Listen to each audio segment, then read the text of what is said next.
ሰላም ጤና ይስጥልኝ የቻናላችን ቤተሰቦች፣ ዛሬ በዓለማችን ላይ ካሉ እጅግ አስገራሚ እና አስፈሪ ሚስጥሮች መካከል አንዱን እንፈትሻለን። የአትላንቲክ ውቅያኖስ ሰላማዊ ውሃ አልፈው የሄዱ መርከቦች እና አውሮፕላኖች እንደ ጉም በነው የቀሩበት፣ ሳይንቲስቶች የግራ መጋባት ምላሽ የሰጡበት እና ብዙዎችን በፍርሃት የሚያንቀጠቅጠው ስፍራ የቤርሙዳ ትሪያንግል። ይህ ስፍራ ከፍሎሪዳ ከፓርቶ ሮኪ እና ከቤርሙዳ ደሴቶች መካከል የሚገኝ ሰፊ የውቅያኖስ ክፍል ነው። ላለፉት 100 ዓመታት በመቶዎች የሚቆጠሩ ሰዎችን ሕይወት የበላው ይህ ቀጠና በእርግጥ የተረገመ ነው ወይስ ከጀርባው የተደበቀ ሳይንሳዊ እውነት አለ? ዛሬ በዝርዝር እንመለከታለን።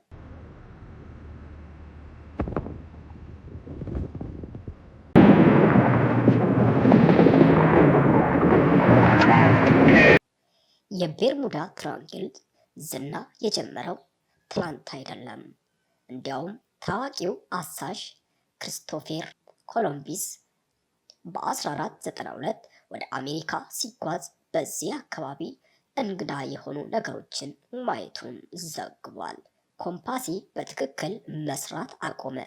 በሰማይ ላይ ትልቅ የእሳት ኳስ ወደ ባህሩ ሲወርድ አየው ብሎም ነበር። ነገር ግን ዓለምን ያስደነገጠው ትልቁ ክስተት የተመዘገበው በ1945 ነው። ፍላይት 19 በመባል የሚታወቀው 5 የአሜሪካን የጦር አውሮፕላኖች ለልምምድ በረራ ወጥተው ሳይመለሱ ቀሩ።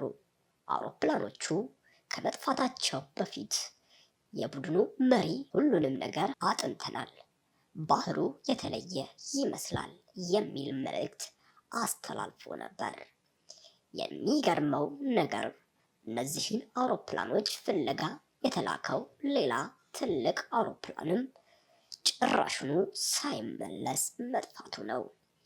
ከዚያ ቀን ጀምሮ የቤርሙዳ ትሪያንግል የጠፋ ነፍሳት መገኛ ተብሎ መጠራት ጀመረ።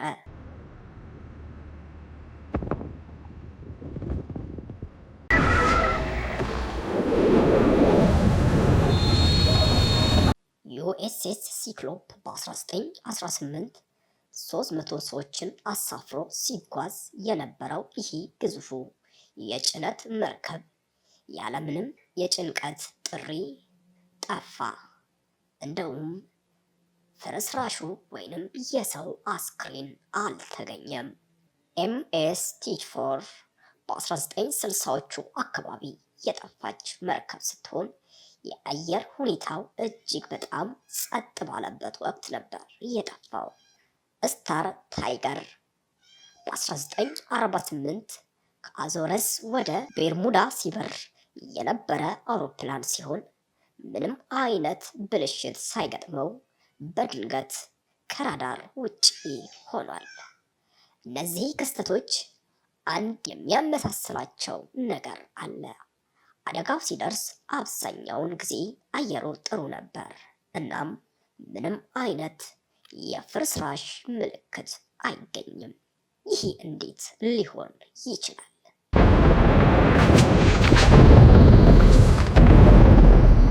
ከተፈጥሮ በላይ የሆነውና ሳይንሳዊ ግምቶች። እነዚህ እንቆቅልሾች ሰዎች የተለያዩ ምላሾችን ይሰጣሉ። አንዳንዶች ከተፈጥሮ በላይ የሆኑ ኃይሎች አሉ ይላሉ። አትላንቲስ የጥንቷ የሰጠመችው ስልጣኔ። አትላንቲስ በዚህ አካባቢ ትገኛለች። ከሷ የሚወጣው ኃይል ጨረር መርከቦችን ያሰምጣል የሚሉ አሉ። የውጭ ፍጥረታት ኤሊየንስ። ሌሎች ደግሞ የሌላ ዓለም ፍጥረታት ሰዎችን ለመውሰድ የሚጠቀሙበት በር ነው ብለውም ያምናሉ። ነገር ግን ሳይንቲስቶች የተለየ ሀሳብ አላቸው። ሚቴን ጋዝ ከባህሩ በታች የሚፈነዳው ሚተን ጋዝ የውሃውን ጥግግት ዴንሲቲ ስለሚቀንስ መርከቦቹ በቀላሉ እንዲሰምጡ ያደርጋል የሚልም መላምት አላቸው። መግነጢሳዊ መስክ።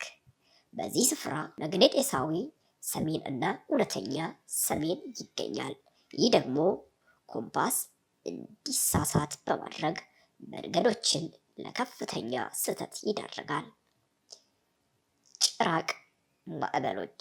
እስከ 30 ሜትር የሚረዝመው ድንገተኛ ማዕበሎች መርከቦችን በአንድ ጊዜ ሰብስበው ሊያሰምጡ ይችላሉ ተብሎም ይታሰባል።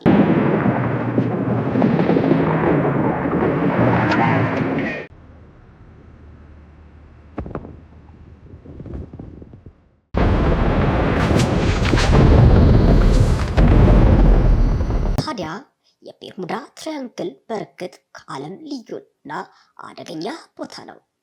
ብዙ የባህር ላይ ጥናት ተቋማት እንደሚሉት በዚህ አካባቢ የሚጠፉ መርከቦች ቁጥር ከሌሎች የውቅያኖስ ክፍል ጋር ሲነጻጸር የተጋነነ አይደለም።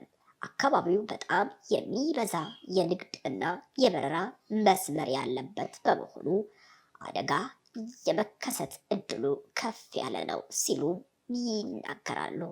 እንዲሁም የአካባቢው የአየር ሁኔታ በጣም ተለዋዋጭ ከመሆኑ ጋር ተያይዞ ትናንሽ ስህተቶች ወደ ትልቅ ጥፋት ያመራሉ።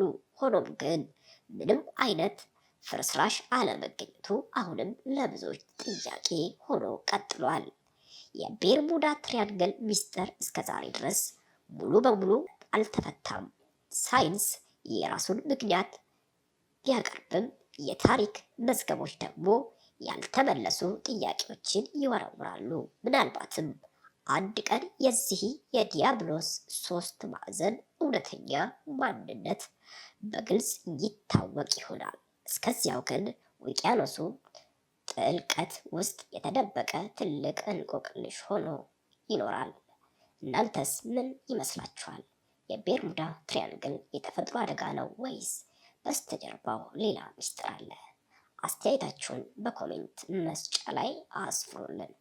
ቪዲዮውን ከወደዳችሁት ላይክ እና ሼር ማድረጋችሁን አትርሱ። ሌሎች አስገራሚ ታሪኮች እንዲደርሱ ቻናላችንን ሳብስክራይብ ያድርጉ።